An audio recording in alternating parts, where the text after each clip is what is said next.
This janitor found a wallet while cleaning up.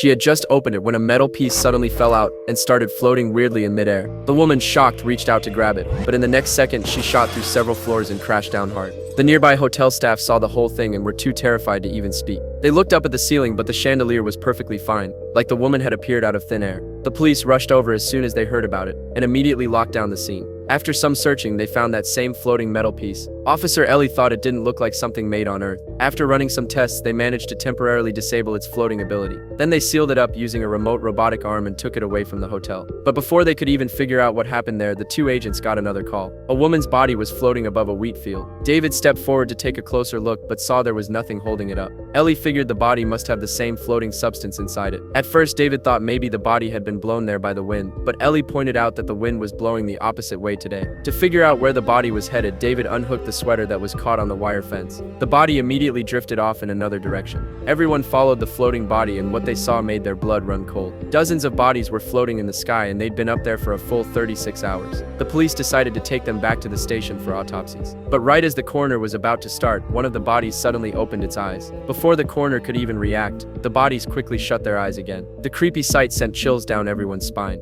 It was clearly something beyond human understanding. So to figure out what was really going on, the police went straight back to the original scene to keep investigating. Just when they were completely stumped, Jacques suddenly came in with an important lead. He found out that one of the women, before she died, had stopped by a nearby gas station. There was also a boy sitting in the back seat of her car. Once they figured out who the boy was, David and Ellie headed straight for his town. But the town was eerily strange. They knocked on every door, but no one answered. They couldn't even see a single person inside. But the dining tables were still set with steaming food, like everyone had suddenly vanished right in the middle of dinner. As the investigation went on, the case just kept getting stranger and stranger.